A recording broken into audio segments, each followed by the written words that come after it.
Dios les bendiga en el poderoso nombre de Jesucristo, remanente fiel. Ya vimos con anterioridad con respecto a la Pascua, de acuerdo y lo que el pueblo de Dios debería de celebrar. Y veíamos que en la primera parte estaba dirigido o se habló de lo que fue la Pascua instaurada por Dios en el Antiguo Testamento. En la segunda parte vimos el nuevo pacto con la cena de Jesucristo. Y en esta tercera parte vimos también lo que había logrado con su cuerpo, con su sangre y cuándo se debía celebrar. Ya teniendo eso como base, ahora entraremos en un tema que no se ha tomado la real importancia o el real valor que tiene para el pueblo creyente todo lo que tuvo que pasar Jesucristo para poder hacer disponible lo que hoy día nosotros tenemos y que podemos tomar si creemos. Vamos a entrar en los padecimientos de nuestro Señor y Salvador Jesucristo y las 60 horas de torturas que tuvo que sufrir, sometiéndose a su Padre en obediencia hasta la muerte, para ser nuestro mediador y todo lo que Él tuvo que pasar. En este estudio abordaremos el relato de la detención, juicio, tortura sufridos por Jesucristo el Hijo de Dios a manos de los religiosos judíos, comenzando horas antes de su llegada a Jerusalén, y para ello trataremos de seguir en forma correlativa en el tiempo lo relatado por cada uno de los apóstoles, por Mateo, por Marcos, por Lucas y por Juan. Como siempre, tomen sus Biblias y sigan este estudio para que vean que lo que están recibiendo no tiene interpretación privada y está escrito. Vayamos primeramente a Marcos 14:1. 2 días después era la Pascua y la fiesta de los panes sin levadura, y buscaban los principales sacerdotes y los escribas cómo prenderle por engaño y matarle. Marcos 14:10. Entonces Judas Iscariote, uno de los 12, fue a los principales sacerdotes para entregárselo. Lucas 22:3. Y entró Satanás en Judas por sobrenombre Iscariote, el cual era uno del número de los 12. ¿Se acuerdan que Judas era el que llevaba la plata de los discípulos? Él tenía la bolsa del dinero. Y como vemos y como vimos con anterioridad, su prioridad no era tanto lo espiritual, sino lo material. ¿Y cómo lo podemos saber? ¿Se acuerdan cuando esa mujer vertió el aceite en los pies de Jesús y lo enjugó con su cabello? ¿Quién fue el primero que habló? Judas, diciendo que hubiese sido mejor guardar ese dinero por el valor que tenía aquel aceite y dárselo a los pobres. Jesucristo nunca regaló plata a los pobres, nunca, porque este hombre lo decía. Lucas 22:4. Y este fue y habló con los principales sacerdotes y con los jefes de la guardia de cómo se lo entregaría. Marcos 14:11. Ellos al oírlo se alegraron y prometieron darle dinero, y Judas buscaba oportunidad para entregarle. Juan 13:1. Antes de la fiesta de la Pascua, sabiendo Jesús que su hora había llegado para que pasase de este mundo al Padre, como había amado a los suyos que estaban en el mundo, los amó hasta el fin. Lucas 19:29. Y aconteció que llegando cerca de Betfagé y de Betania, al monte que se llama de los Olivos, envió 2 de sus discípulos. Lucas 19:30, diciendo, id a la aldea de enfrente y al entrar en ella hallaréis un pollino atado en el cual ningún hombre ha montado jamás, desatadlo y traedlo. Lucas 19:31. Y si alguien os preguntare por qué lo desatáis, le responderéis así, porque el Señor lo necesita. Mateo 21:4. Todo esto aconteció para que se cumpliese lo dicho por el profeta cuando dijo. ¿Se acuerdan que Jesucristo, todo lo que hablaba, todo lo que enseñaba, cuando fue tentado por el diablo, siempre habló solamente la palabra de Dios? No entraron las emociones, no entraron el egocentrismo de mostrar cuánto sabía y quién era. Siempre fue un hombre que mantuvo la humildad, pero no por ello dejó de tener autoridad. Mateo 21:5. Decid a la hija de Sión, esto es lo que está escrito en el Antiguo Testamento, decid a la hija de Sión. Esto fue una profecía con respecto a cómo sería la entrada de Jesucristo a Jerusalén. He aquí tu rey viene a ti, manso y sentado sobre una asna, sobre un pollino, hijo de animal de carga. Y esto está en Zacarías 9:9. Alégrate mucho, hija de Sión, da voces de júbilo, hija de Jerusalén. He aquí tu rey vendrá a ti, justo y salvador, humilde y cabalgando sobre un asno, sobre un pollino, hijo de asna. Mateo 21:6. Y los discípulos fueron e hicieron como Jesús les mandó. Lucas 19:32. Fueron los que habían sido enviados y hallaron como les dijo. Lucas 19:33. Cuando desataban el pollino, sus dueños le dijeron, ¿por qué desatáis el pollino? Lucas 19:34. Ellos dijeron, porque el Señor lo necesita. Mateo 21:7. Y trajeron el asna y el pollino y pusieron sobre ellos sus mantos y él se sentó encima. Y la multitud, que era muy numerosa, tendía sus mantos en el camino y otros cortaban ramas de los árboles y la tendían en el camino. Y la gente que iba delante y la que iba detrás aclamaba diciendo, Hosana al Hijo de David, bendito el que viene en el nombre del Señor, Hosana en las alturas. Es lo mismo que ocurre hoy. La gente dice adorar a Dios, pero adoran a Jesús y lo ponen en un alto lugar para ser adorado. Están siendo idólatras, porque al que se debe adorar es a Dios. ¿Por medio de quién? Por medio de su Hijo, por medio de Jesucristo, porque está escrito, nadie va al Padre si no es por mí. Mateo 21:10. Cuando entró él en Jerusalén, toda la ciudad se conmovió diciendo, ¿quién es este?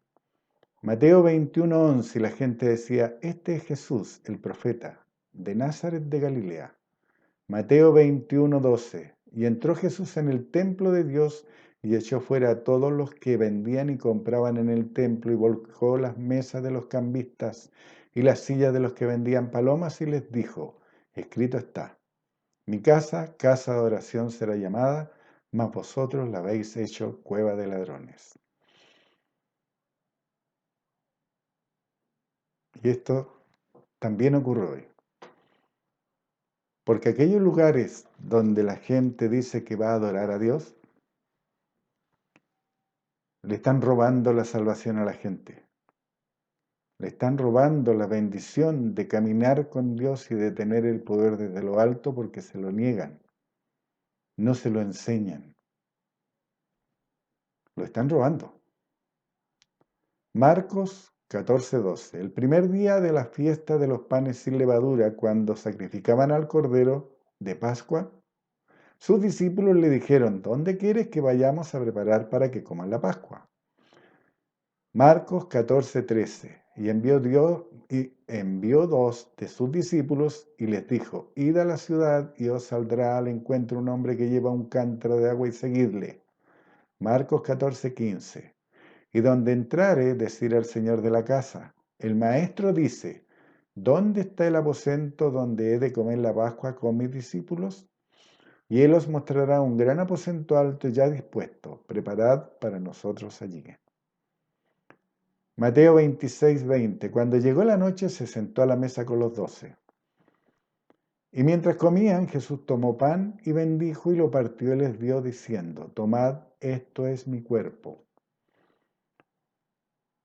Marcos 14:23. Y tomando la copa y habiendo dado gracias, les dio y bebieron de ella todos. Y les dijo, esto es mi sangre del nuevo pacto que por muchos es derramada.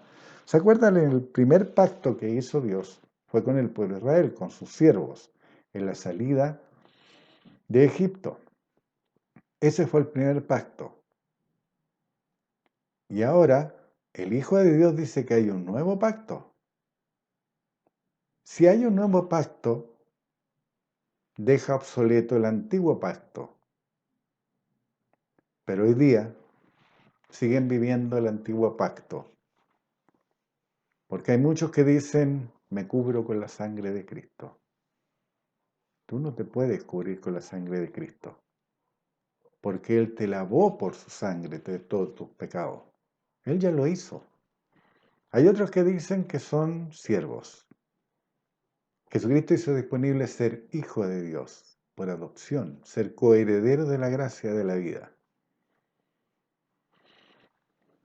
Si se hubiese entendido el porqué de este brindis, como lo llamaríamos hoy, el significado espiritual y todo lo que representaba, declaraba y predecía, no cometerían y no tendrían todas las falencias que hoy día tiene el pueblo de Dios.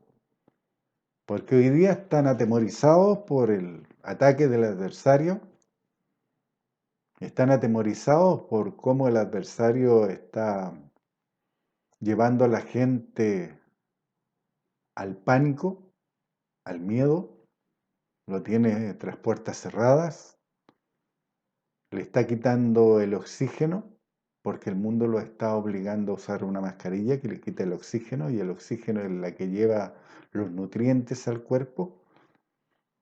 Y así como Dios dice en su palabra que la vida de la carne en la sangre está, si en mi sangre no hay oxígeno, no se oxigena mi cerebro y se mueren las neuronas. Eso es lo que está haciendo el adversario, llevando adelante su ministerio, hurtar, matar y destruir. 1 Corintios 11:29. Esto es lo que Pablo le está corrigiendo a los corintios. ¿Y qué es lo que estaban haciendo los corintios? Lo vamos a ver. 1 Corintios 11:29. Porque el que come y bebe indignamente sin discernir el cuerpo del Señor, juicio come y bebe para sí. 1 Corintios 11:30. Por lo cual hay muchos enfermos y debilitados entre vosotros y muchos duermen. Si dentro de la congregación se acepta la enfermedad como una prueba de Dios, esa es una doctrina diabólica, ya que el Hijo de Dios hizo disponible la sanidad hace ya más de 2000 años. Entiéndanlo, eso ya fue hecho. Si ustedes piden hoy día por la sanidad de Juanito, porque Dios lo sane, oye, no lo va a hacer, porque ya te lo dio. Eres tú el que tiene que operar el poder de Dios y sanar a esa persona. Así como Jesucristo le dijo al hombre que tenía la mano seca, extiende tu mano, de la misma manera tienen que hacerlo ustedes y lo tengo que hacer yo. Porque tengo el poder, tengo la autoridad dada por Dios para hacerlo.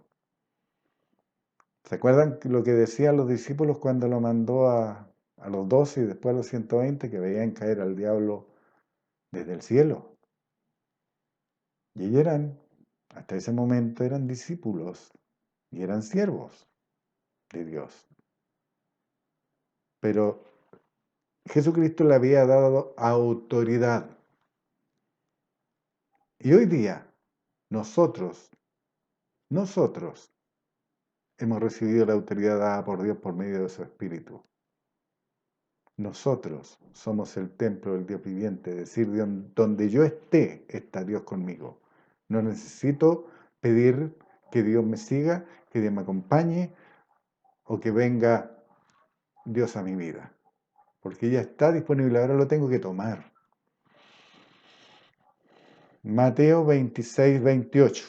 Porque esto es mi sangre del nuevo pacto que por muchos es derramada para remisión de los pecados.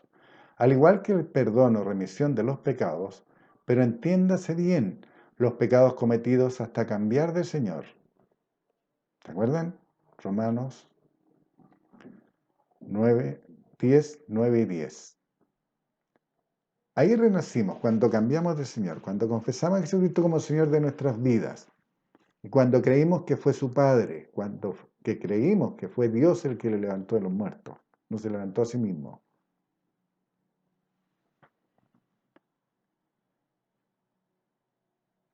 Por eso dice, hasta antes de renacer, lo que no significa que hoy tengo plena libertad para seguir pecando. Marcos 14, 26. ¿Se acuerdan que podíamos cometer un pecado por error, por desconocimiento o error de juicio? Pablo cometió un error de juicio cuando en el libro de Hechos se relata de que él quería ir a Jerusalén y llegaron unas mujeres que profetizaban, después llegó Ágabo, le dijo que no, toda la gente que le rodeaba le dijeron que no fuera, pero él dijo, estoy dispuesto hasta la muerte. ¿Era la voluntad de Dios que fuera? No. Si no se hubiese dado el trabajo de mandarle gente que le dijera que no fuera. Marcos 14, 26. Cuando hubieron cantado el himno salieron al monte de los olivos. Lucas 22, 39. Y saliendo, se fue como solía al monte de los olivos y sus discípulos también le siguieron. Mateo 26, 36. Entonces llegó Jesús con ellos a un lugar que se llama Getsemani. Mateo 26, 36. Y tomando a Pedro y a los dos hijos de Zebedeo, comenzó a entristecerse y a angustiarse en gran manera. ¿Se acuerdan que veíamos que Jesucristo estaba consciente de todo lo que le iba a pasar? Él sabía porque Dios se lo había revelado. Él había leído el libro de Isaías. Él conocía todo lo que se decía de él ahí.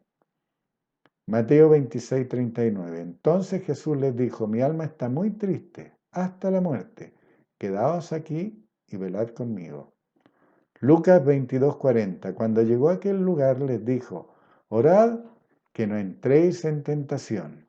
Lucas 22, 41.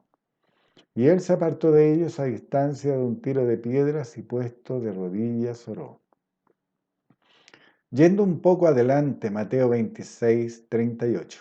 Yendo un poco adelante se postró sobre su rostro. ¿Se acuerdan lo que veíamos de postrarse sobre su rostro o arrodillarse? Recuerden lo que estudiamos con respecto a Gedeón. Gedeón iba a la batalla y lo acompañó mucha gente, pero Dios les mostró que solo un remanente, un poco, 300 hombres de los 26.000 que le habían llegado, solamente esos 300 iban a ir con él. ¿Y cómo le mostró Dios a Gedeón que debía ir con él? Por cómo tomaban el agua. Hay religiones que ponen sus manos y sus rodillas en el suelo y entierran la cabeza, y ustedes saben cuáles son, porque lo han visto, y los hombres que se pusieron de esa manera era porque estaban acostumbrados a adorar ídolos, y lo tomaban directamente con su boca desde el agua. Pero aquellos que tomaron el agua con su mano y la llevaron a su boca, esos fueron los escogidos, 300. Así que piensen, todos aquellos que porque se lo enseñaron o porque ven a los demás ponerse de rodillas y enterrar la cabeza no están mostrando que son humildes o que están sometidos a Dios, sino que están siguiendo a gente que es idólatra. Lucas 22, 42. Diciendo, Padre, si quieres pasa de mí esta copa, pero no se haga mi voluntad, sino la tuya. Como les decía, Jesucristo estaba totalmente consciente de todo lo que tenía que pasar. Y él se sometía por libre albedrío a lo que su padre le decía. Dios no lo poseyó, entonces Jesucristo fue un títere, una marioneta de Dios. No. Es lo mismo que ocurre con nosotros. Nos vio y nos mostró el camino angosto, el que lleva a la salvación. Y nos mostró el camino ancho que lleva a la perdición. ¿Quién elige el camino? Es cada uno de nosotros. Con Jesucristo lo hizo igual porque Él no hace excepción de personas.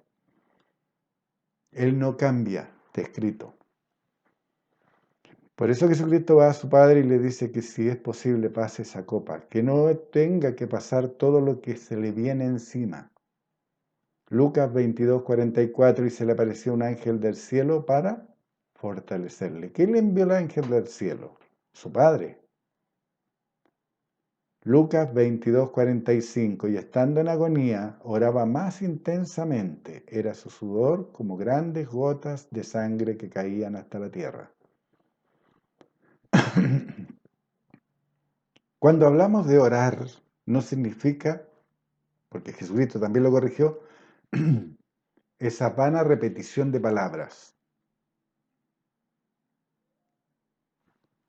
Ustedes conocen quién los hace. Y si ustedes van, como siempre les he dicho, vayan a los templos donde ustedes participan, pero párense atrás y vean lo que ocurre. Todos hacen lo mismo. Mientras que la persona está al frente, ellos están gritando amén, aleluya, levantando sus manos, porque creen que de esa manera están adorando. Porque fueron mal enseñados. Porque no fueron diligentes en escudriñar las escrituras, sino que esperaron que otro lo hiciera porque les sale más fácil. Y cuando se enseña la palabra en los templos, miren, no hay nadie con sus Biblias abiertas viendo si lo que le están enseñando al frente está correcto. Por eso hay tanta religión y tantas denominaciones, porque olvidaron, porque no entienden que hoy día no existen las religiones, no deberían existir las religiones, porque todo aquel que cree en Dios pertenece al cuerpo de Cristo. Todo aquel que confesó a Jesucristo como Señor de su vida y cree que Dios lo levantó de los muertos, todos son parte de la iglesia. Y como veíamos en estudios anteriores, la palabra iglesia no significa un lugar físico, un edificio. Iglesia significa los llamados. Todos aquellos que renacieron son parte de la iglesia, de los llamados. ¿Quieren ser parte del remanente fiel? Entonces sean obreros que usan bien la palabra de verdad. Lucas 22, 45. Cuando se levantó de la oración, esta es otra cosa. Jesucristo cuando habla de oración, Él conversaba con su Padre. Pero se nos ha enseñado que tenemos un Dios tan distante que yo tengo que rogar, suplicar, gritar, quejarme, poner cara de dolor o llorar al hablar con Dios. ¿Sabes lo que es eso? 5 sentidos. Carne. Lo que ven, lo que escuchan. Pero ¿cómo lo hacía Jesucristo? Padre, me pasa esto, Padre, lo otro, Padre aquí, Padre allá, y Él hacía todo lo que su Padre le decía, conversaba con su Padre. Véanlo ustedes con sus padres, ¿se acuerdan? ¿Tenían que rogarle, suplicarle o hablaban? Si lo hacían con su Padre carnal, ¿cuánto más deberíamos hacerlo con nuestro Padre, hablar con Él. Esa es la oración, no lo que hoy día se practica. Marcos 22:34. Y les dijo, mi alma está muy triste hasta la muerte, quedaos aquí y velad. Marcos 22:35. Yéndose un poco adelante, se postró en tierra y oró, que si fuese posible pasase de él aquella hora. Marcos 14:36. Y decía, Abba Padre, todas las cosas son posibles para ti, aparta de mí esta copa, mas no lo que yo quiero, sino lo que tú. ¿Se dan cuenta? Él conversaba con Dios. No hacía cánticos, no hacía rezos, como las religiones hoy día enseñan y hacen. Ustedes lo pueden ver. Nosotros publicamos en Facebook. Y en Facebook se van a encontrar con publicaciones que dicen oración de la mañana. Entonces todo el mundo repite como loro la oración de la mañana. No hablan con Dios. Es así de sutil el engaño al adversario para alejarte de Dios, para que deje de hacer su voluntad. Jesucristo, aún en este tiempo, te está enseñando. Te está enseñando cómo hablar con Dios. Y Él estaba en un predicamento. Él estaba bajo mucha presión. Sabía todo lo que le iba a pasar. Pero aún así, dejaba que su Padre, Él quería hacer la voluntad de su Padre primero. Marcos 14:34. Vino luego y los halló durmiendo y dijo a Pedro, Simón, ¿duermes?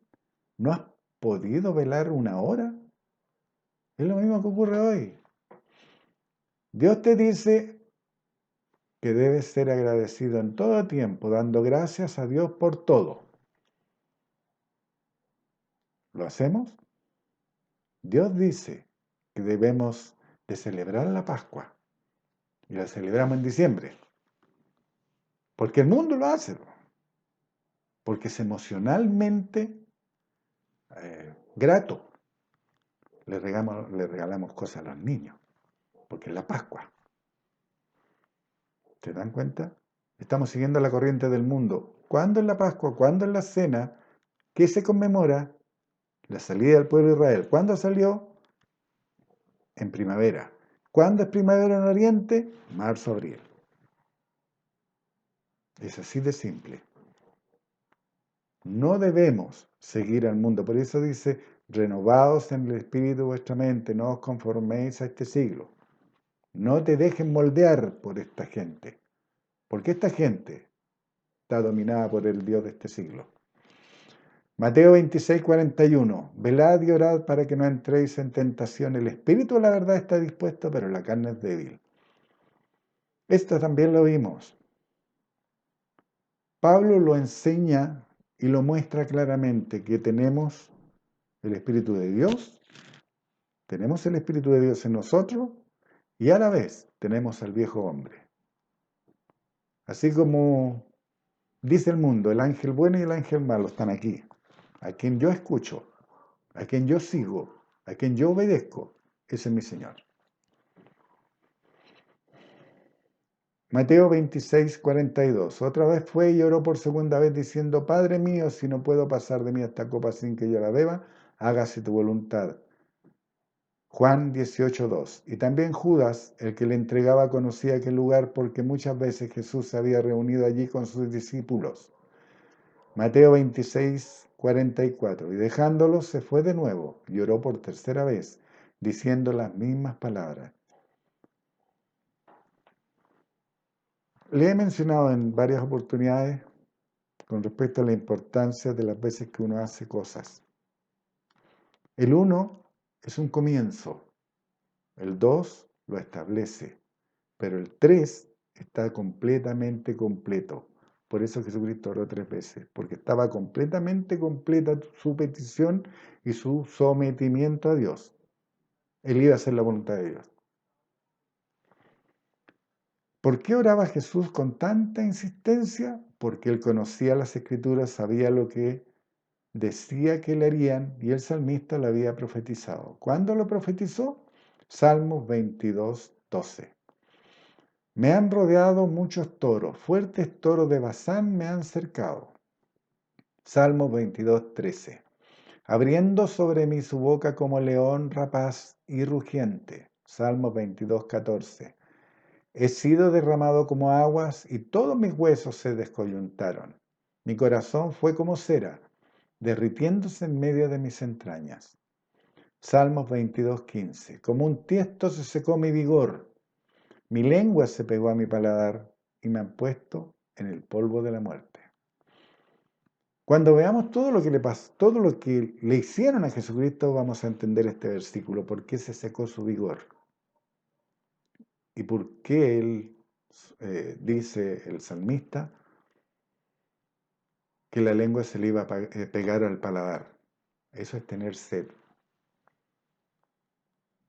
Y me has puesto en el polvo de la muerte. Salmo 22:16. Porque perros me han rodeado.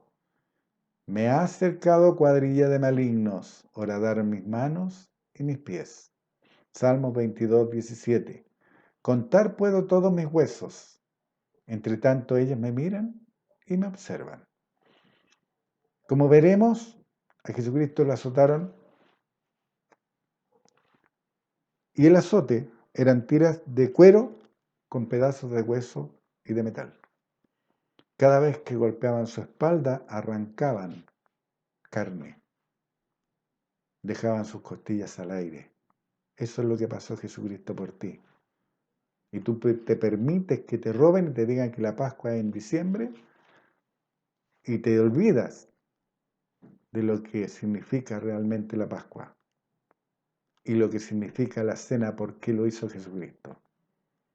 Te olvidas, porque las emociones embargan a la gente y ese es un frente al adversario muy potente en este tiempo. Salmos 22:18. Repartieron entre sí mis vestidos y sobre mi ropa echaron suertes. A Isaías Dios también le había revelado lo que ocurriría con el Mesías.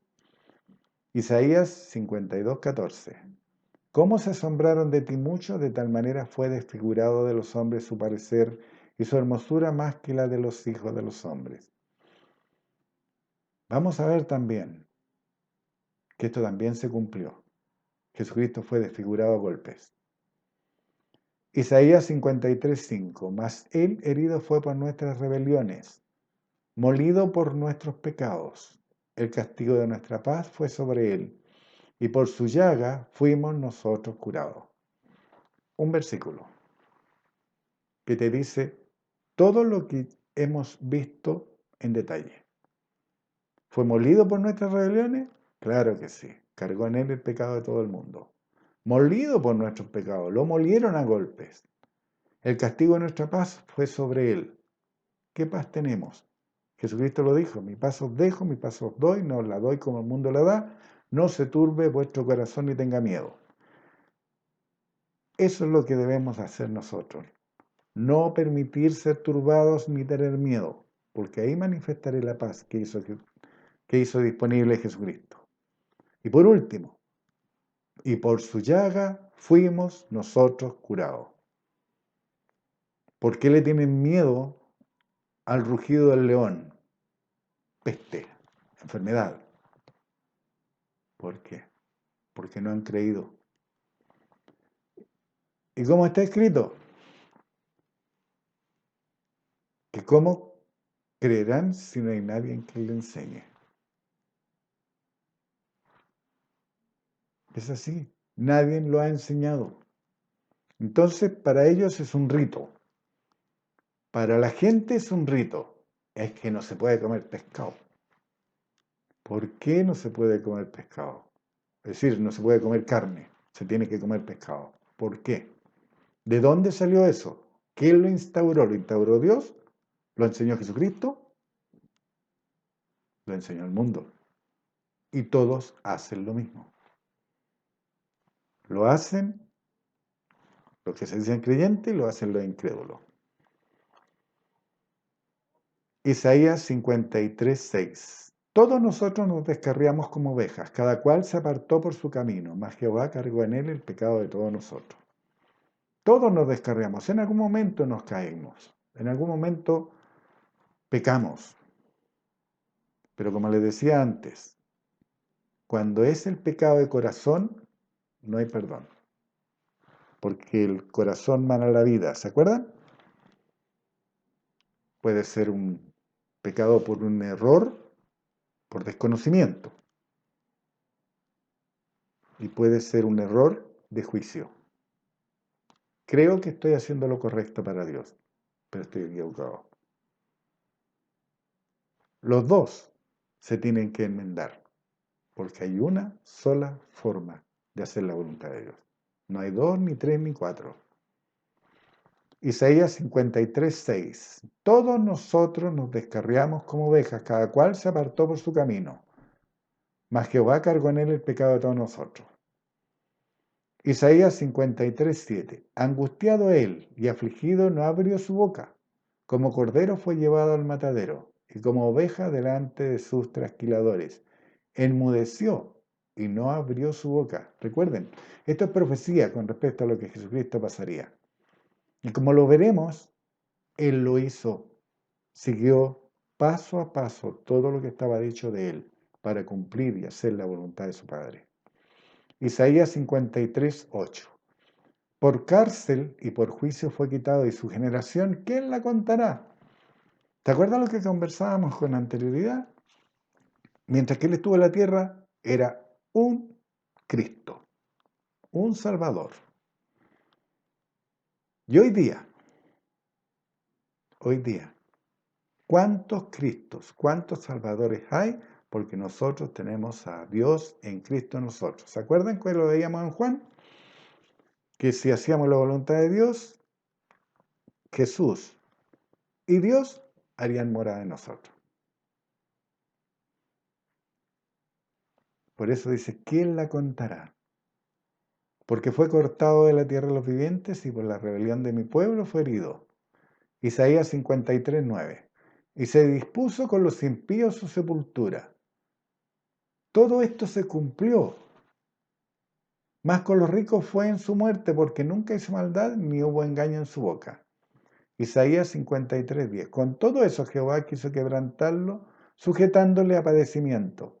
Cuando haya puesto su vida en expiación por el pecado, verá linaje y vivirá por largos días, y la voluntad de Jehová será en su mano. ¿Verá linaje? ¿Cuánto es el remanente fiel? ¿Cuántos somos aquellos que procuramos presentarnos a Dios aprobado como obreros que no tenemos de qué avergonzarnos? Que usamos bien la palabra de verdad, que no la interpretamos. ¿Cuánto es el remanente fiel? Miren a los tiempos de Noé, 8 personas. Miren a Sodoma y Gomorra, 3 personas. No crean que es una gran multitud la que va a estar en la Nueva Jerusalén. Todo el mundo puede lavar sus vestidos en la sangre del Cordero. Por eso está escrito en Apocalipsis, de que una gran multitud que habían lavado sus vestidos en la sangre del Cordero. ¿Se acuerdan? Pero también veíamos que cuando retorne Jesucristo van a haber algunos renacidos, porque Él viene por su cuerpo. Van a haber algunos renacidos a los que les dirá, apártate de mí, Satanás. La salvación está disponible. La salvación para la vida eterna está disponible. Pero va a ser mi andar aquí en la tierra, en este tiempo de la gran tribulación, cuando me mantenga fiel. Así como dijo Pablo, corriendo la carrera y haya acabado todo, cuando todo esto acabe, aún estar firme. ¿Cuántos van a estar firmes para ese día? Isaías 53:11. Verá el fruto de la aflicción de su alma y quedará satisfecho. Por su conocimiento justificará mi siervo justo a muchos y llevará las iniquidades de ellos. Isaías 53:12. Por tanto yo le daré parte con los grandes y con los fuertes repartirá despojos. Por cuanto derramó su vida hasta la muerte y fue contado con los pecadores, habiendo él llevado el pecado de muchos y orado por los transgresores. ¿Se acuerda cuando él oró y dijo, no oro por el mundo, sino por los que tú me diste. ¿Te acuerdas? Mateo 26:45. Toda la escritura, antes de que veamos Mateo 26:45, todas, todas las escrituras Jesús las conocía de niño. Él no estaba ignorante de lo que su padre le pedía que hiciera. Jesús tenía libre albedrío para decidir si obedecer o huir de ese huerto, pero por amor a su padre se sometió a sus designios, porque también entendió el provecho final, salvación, sanidad y linaje al que creyera. Mateo 26:45. Entonces vino a sus discípulos y les dijo: dormid ya y descansad. He aquí ha llegado la hora y el Hijo del Hombre es entregado en manos de pecadores. Marcos 14:42. Levantaos, vamos, he aquí, se acerca el que me entrega. Continuaremos con este estudio la próxima vez que nos veamos. Dios les bendiga, estudien, tomen conciencia de lo que Dios hizo, entregando a Jesucristo por nuestra vida. Chequeen sus vidas. ¿Qué estoy haciendo? ¿Qué el mundo hace? ¿Y qué he dejado de hacer de lo que Dios me pide? Dios les bendiga.